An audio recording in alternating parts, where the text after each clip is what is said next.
Good evening, everybody, and welcome to HartmanBaldwin's latest installment, our live virtual tour that we're going to be taking you through tonight. I'd like to welcome you all. I hope you all had a nice day and you've had a chance to settle in, grab a nice evening beverage, and spend, I don't know, half hour, 45 minutes with us going through this beautiful home that we had the opportunity to work on. When we were planning out our schedule for events and things like that this year, we were really hoping to be able to show you all this in person, this home in person. But with the latest kind of things going on with COVID and everything, we decided, oh, we'll play it safe and just go virtual with it. But hopefully, if things start to clear up and we get a little bit deeper into the spring, we may have the opportunity to invite you all to see this home in person. But in the meantime, we're going to have some fun doing what we couldn't do if we were there in person and comparing and contrasting some before and after pictures and taking a look at the incredible transformation that we had here. So what we're looking at here is actually kind of the back of the house, but really a huge asset of this house is this view that you can kind of see. So now we're on the other side of the house, the street side of the house. And I'll show you in plan in a minute, this house is it's a semicircular house. And the reason it's doing that is to capture, you can see that it has this sweeping 270-degree view up into the mountains, east and west down the valleys. Absolutely breathtaking view, probably one of the best views in Southern California that I may have ever seen.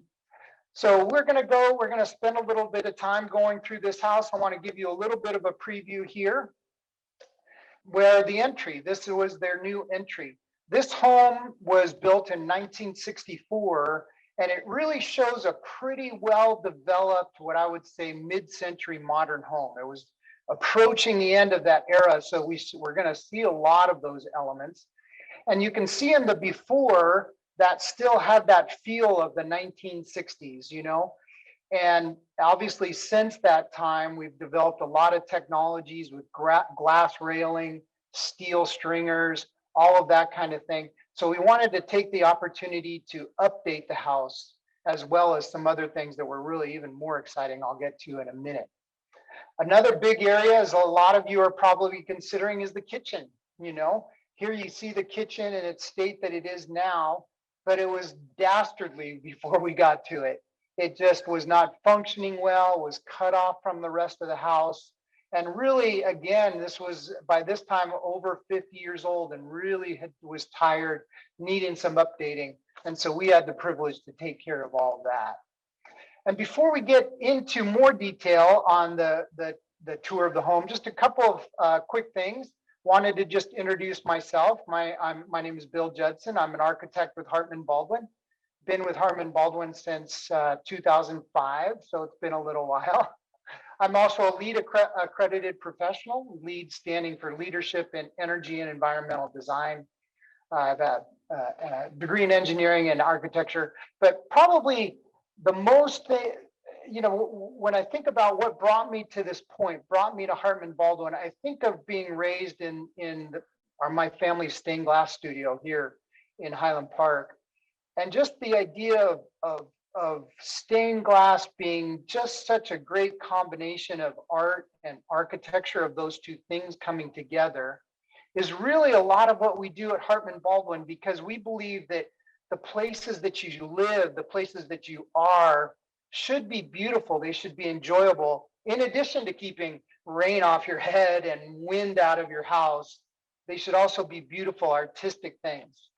And so that's sort of a good basis for me and where I come from, and why HartmanBaldwin is such a good fit for me and for the other people that are joining us on this webinar tonight. We've got a few here.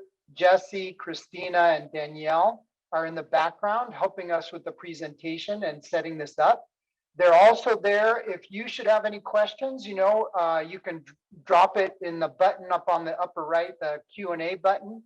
And if they have a chance and are able to answer that question, we'll answer that question. If it's something that maybe is more applicable to the entire group, we'll save some of those to the end and cover those when we get to that point. Okay, so I also want to spend just a minute here talking about how we get from what you're going to see in a minute, the befores to the afters. How do we get from the before to the after? And probably even more interestingly, how do we get from the before to the after without having a nightmare, without running over budget, without losing control of this project, right? Because what we want at the end of this is not only for you to have a beautiful home that's just the way that you want it, but it can be an enjoyable experience to get there if we follow this process. And it's really four, pretty straightforward parts. The first part, pre-design, where we go out, meet each other, see if it's a good fit for each other, talk about what you want to do, eventually get to the point where we can give you a proposal to start working on some design. And then we can get into the conceptual design. And this is where I get asked a lot, when do you start incurring costs? Well, it's when you ask us to start doing some designing.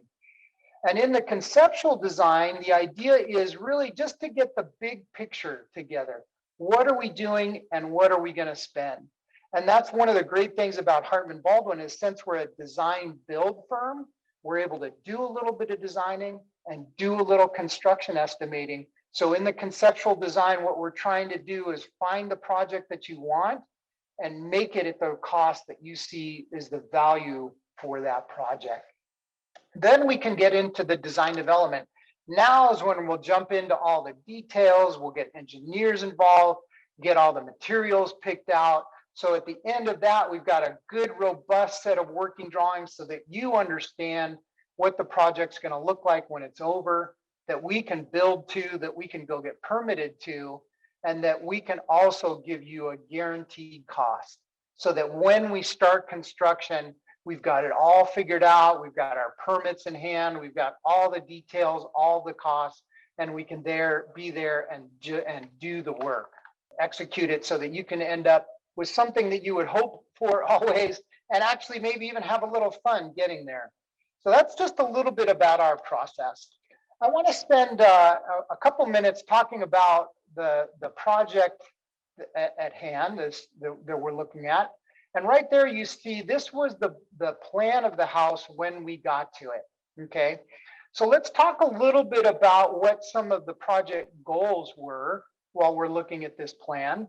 And obviously, you can see, or hopefully obviously, all of this is where all of those beautiful views are out across the San Gabriel Valley. So we really wanted to maximize those views, okay?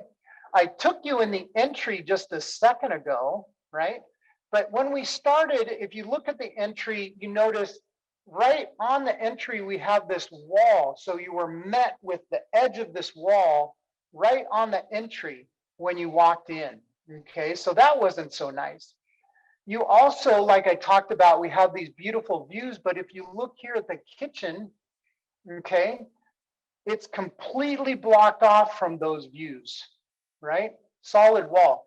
In fact, when you walked in the door, you walked right into the working part of the kitchen. So someone in the kitchen couldn't see that view. Someone walking in there was going to be in the way. And lo and behold, where do we spend most of our time, especially in this case with a family, right? Most of our time we spend in the kitchen. And so a big piece of this was getting the view of where we spend most of our time, being able to see that view out to the rest of the house, okay?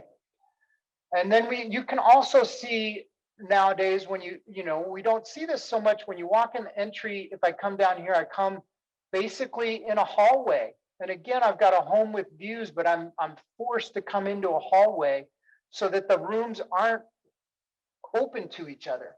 Likewise, my kitchen sitting here all the way down the hallway and in a completely separate room was the dining room. Okay, so a big piece of this project was to open up that floor plan to make it livable for the way that we like to live nowadays, for the family to get together and to maximize those views, okay? You'll also see as we go through this basically this whole wall was floor to ceiling glass. And we even see some more floor to ceiling glass along here. Now we talk about technologies the technology of glass in the last 50 years, as I'm sure all of you know, has just changed tremendously. And with that amount of glass, we were seeing a lot of heat coming in the summer and a lot of heat escaping in the winter. So what we wanted to do was make this more energy efficient by replacing all of the doors, what was a single glazed piece of glass going to a double glazed piece of glass. And then you'll also see flooring and old cabinets and different kinds of flooring. So we wanted to bring all of this into one cohesive design and taking into account the flooring, the windows, the floor plan. And that's when we see this plan over here, this our after plan, okay? So if I take you back into the entry, right? What you'll notice now is my view from the entry is unobstructed, okay? So now we walk in, wow, look at this cool house, look at this view. If I look at the kitchen, now it's completely open. We removed that wall that was here, okay? So now when I'm in the kitchen, I can take in all of this view. If my kids are hanging out in the family room, I can see what's happening in here. The dining room has a good adjacency to the kitchen, not to mention more and more of the view. And one of the things that the client did want was they did want a separate room for an office, right? We all know how handy it is to have an office now that most of us have been working from home, right? And so we did need to have an office, but how could we create an office and still allow views from the public area? That was another challenge that we had, okay? And then finally, a technical challenge is we find that when we start to take out walls on a two-story house on the first floor, lo and behold, not only are some of those walls holding up the first floor, but we also have plumbing and electrical running in those walls. And we also have a very complicated structure here in the fact that it's radial. It's not squared up like all the rest of our houses are. All right, so let's dive in. Let's take a look around this house. First off, let's start in the entry. As I mentioned, this house was built in 1964, and you may be able to look at this picture and go, oh, I can see that, right? We had some railing, that metal railing, which was kind of the best at the time. It had been painted over several times. You can also see some dated moldings in here and everything. We needed to upgrade the lighting. And then you can also see what I talked about, right? We have a carpet in here, and then we have some terrazzo floor, and then we have more carpet. So there was just kind of a whole mishmash of finishes and aged things going on. So let's go to what we did. What did we do? What was the transformation here?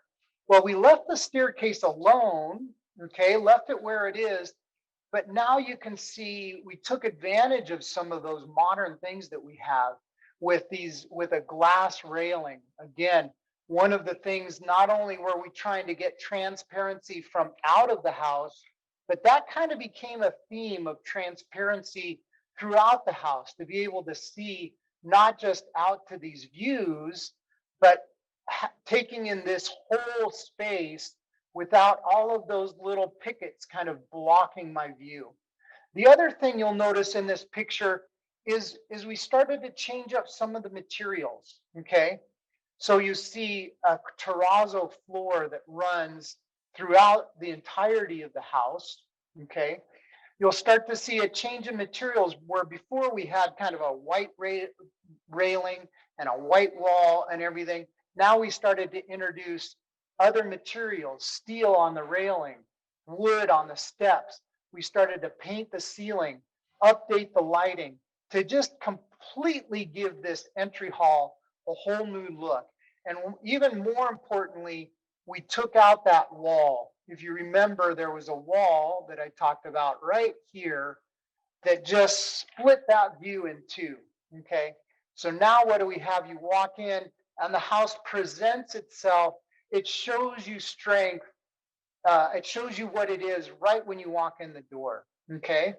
Now what I'm gonna do is we're gonna walk in a little further. I'm gonna take you around to the right, over to the kitchen side. All right. Here, I loved this.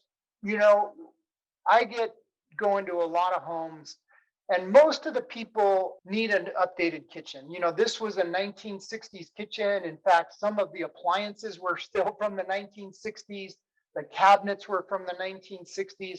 You can see that they tried to do some things by putting in an island, but then we have a hood above with these horrible lights.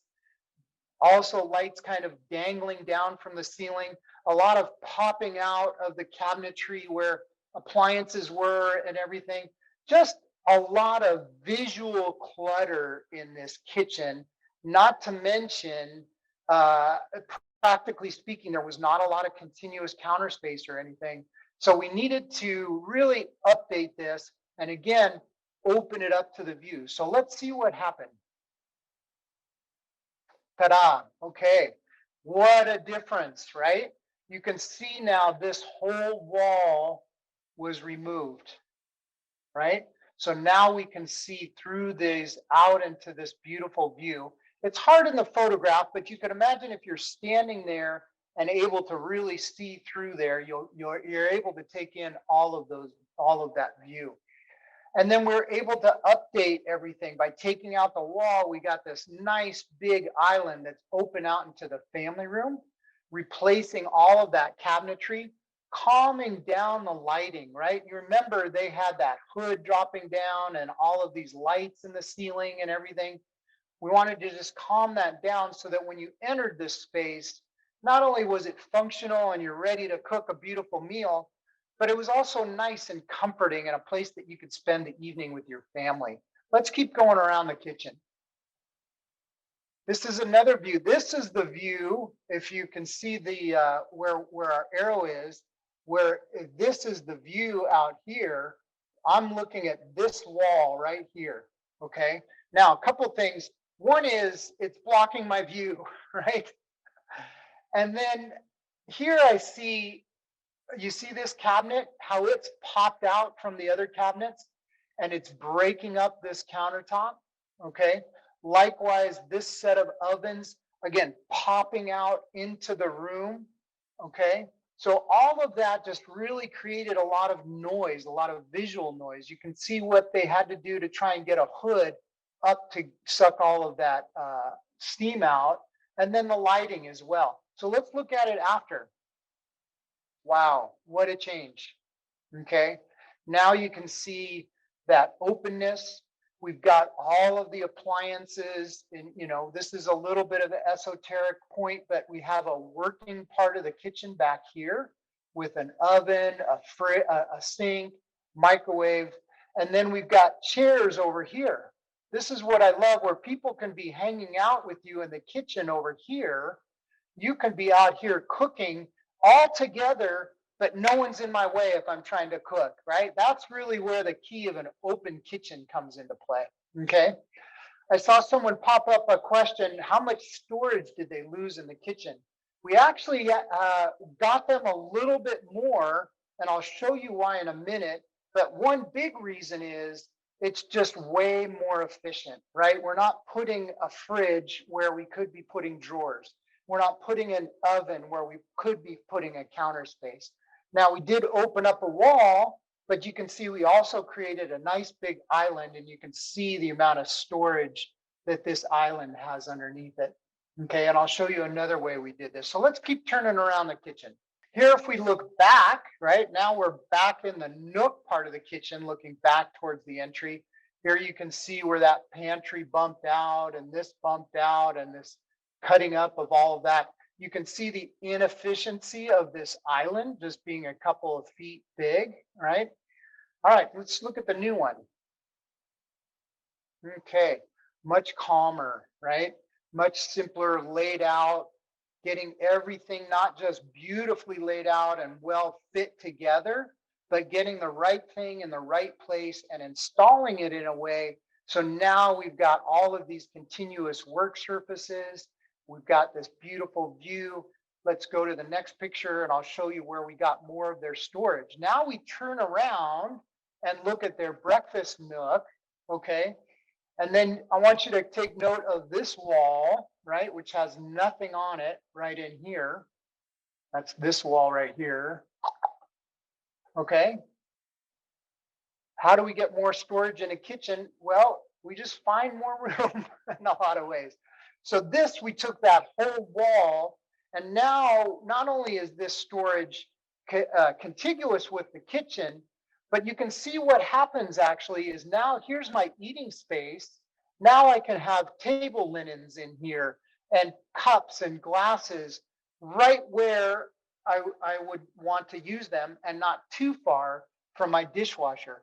So not only did we increase their storage, we made it more efficient and put the storage where they want it, because if you have to walk through your kitchen and onto the other side of the sink to get the dishes out to bring over to the dining room table, that's an area of conflict that's just going to drive you crazy after a while. So we need to think not just about volume, but efficiency and placement as well. All right, so this kitchen turned out just beautifully.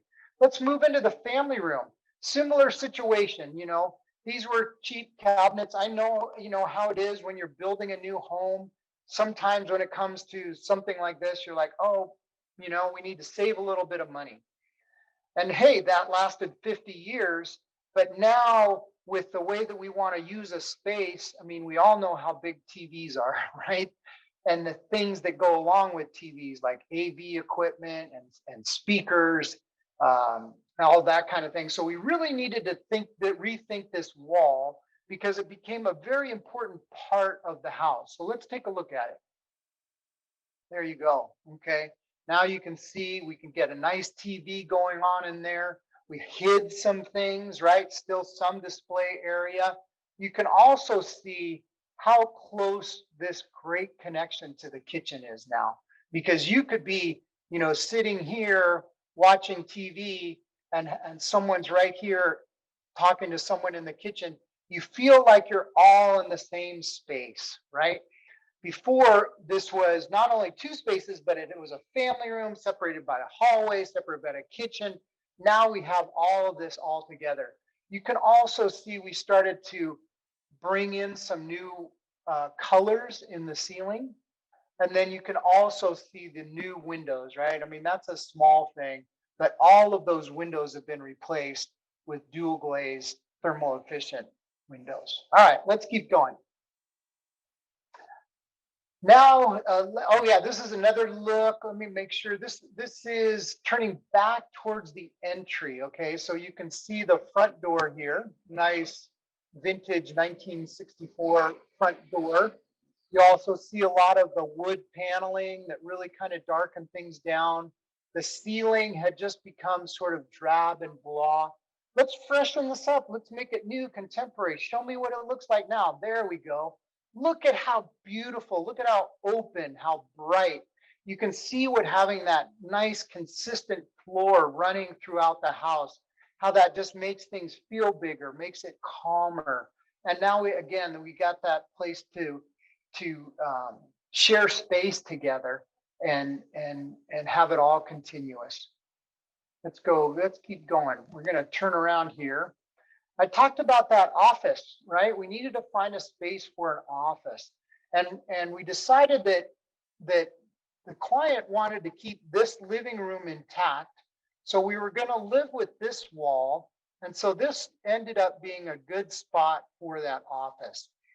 Now, you can also see that we had this view out here. So we didn't want to just wall off that office, but how could we take advantage of the windows that we had, these windows right here, make into an office?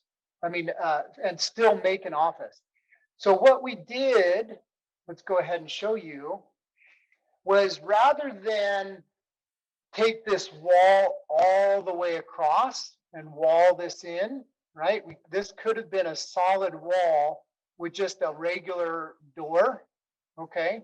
But instead what we did is we took, some people call them barn doors. This is really almost like a sliding wall, okay?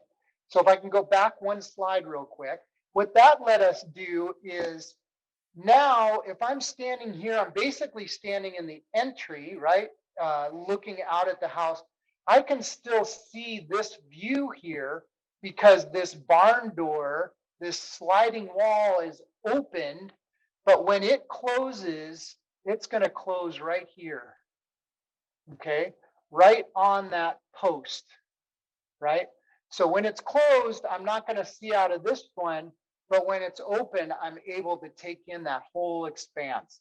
And yet we could still create a private office for the occasion where the owner did need that privacy, needed to close it off. Then you can show the next slide. We'll see that beautiful barn door. It's really more like a sliding wall that just can slide across and create privacy in that office. Kind of fun. All right, now let's move into the living room. This was interesting. What was the most prominent feature of this room, aside from the windows, right? You can see these beautiful windows on each side. This you could see a view out into the mountains and a view out into the backyard. But it had all of this lava rock.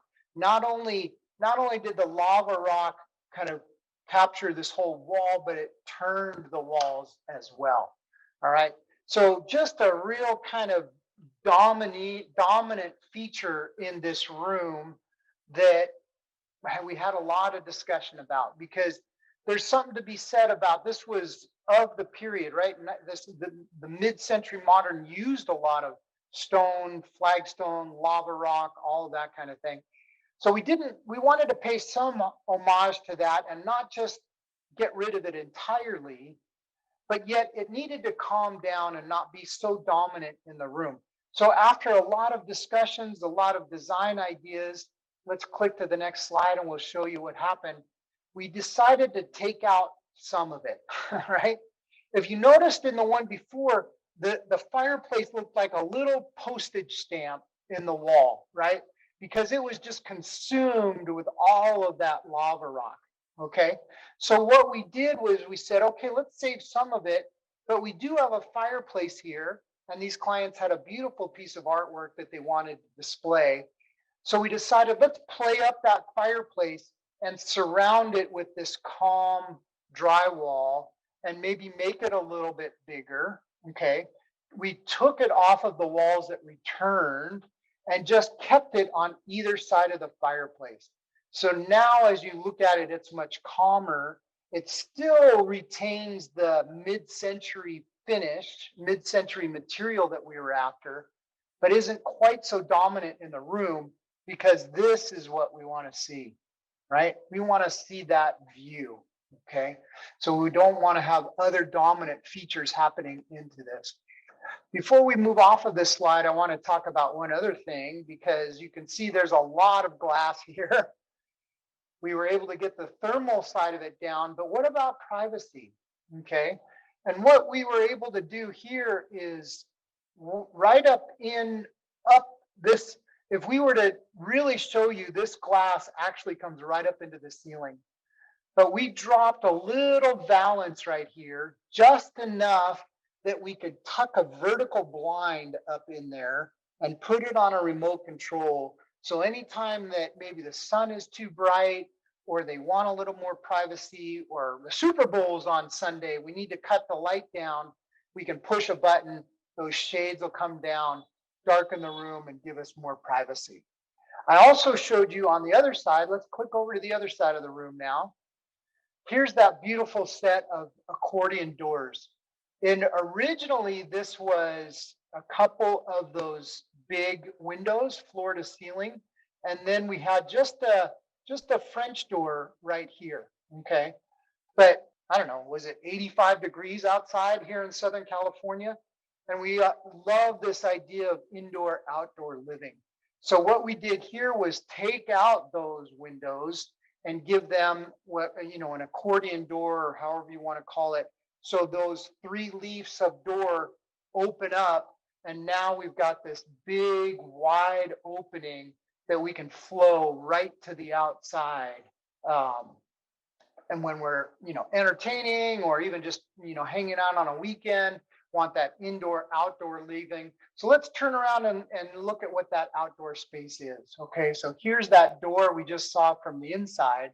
Now by opening that up, we can come out and have that outdoor dining area, nice little sitting area. and not have to be so constrained by going through a door that if someone eventually closes, that's probably the end of the party, right? Now we can open up that whole wall and people can be in and out, because just to the right of this is that beautiful pole that we started with, okay? And I'm going to bring you right back around to the end where we were starting, right? So this is what it looked like when we came to the house. Not a lot was done here, but you could just see it just needed a little freshening up. We had some some things that were kind of mucking up the view. What was happening on this wall, and just freshening it up, giving it a new look. And that's what you see now, where we cleaned it up, took all the ivy that was growing off of it, gave the front door a porch light. New front door always makes a big difference as well, because I talked about the idea of transparency with this house. So if we click and show you the new, now you can start to see where that theme of transparency starts to take itself right at the beginning with that new door with all of that glazing in it. So I rushed you through that house. I don't know if I saw some questions come up, but I did want you to just be able to capture this. Hopefully we'll be able to see it in person in the future. And for those of you that have been following us on our YouTube channel, you'll know that some of these are a little bit longer, some are shorter. For those of you that haven't, go on our YouTube channel. You'll be able to see a more in-depth conversation about this house, more related to the process and the design and the construction. But I wanted to just give you a quick tour of it tonight. But please go on that page, learn a little bit more about us, learn a little bit more about the process as you decide how and what to proceed with on your home. All right, I left a little bit of time. Well, I've got plenty of time, actually, if you guys have questions. I don't know, Christina, did any questions come up? Yes. Hi, Bill. Christina here. Hi. First and foremost, I just want to say thank you for such a great presentation. It's always fun to see and walk through such a beautiful transformation. In terms of questions, it looks like we did answer most of them, but I did leave a couple here at the end. The first being, it looks like Jackie here asked, what is the mantra behind you on that wall? Well, this is a quote from I'm going to mispronounce it, Antoine Saint-Exupéry.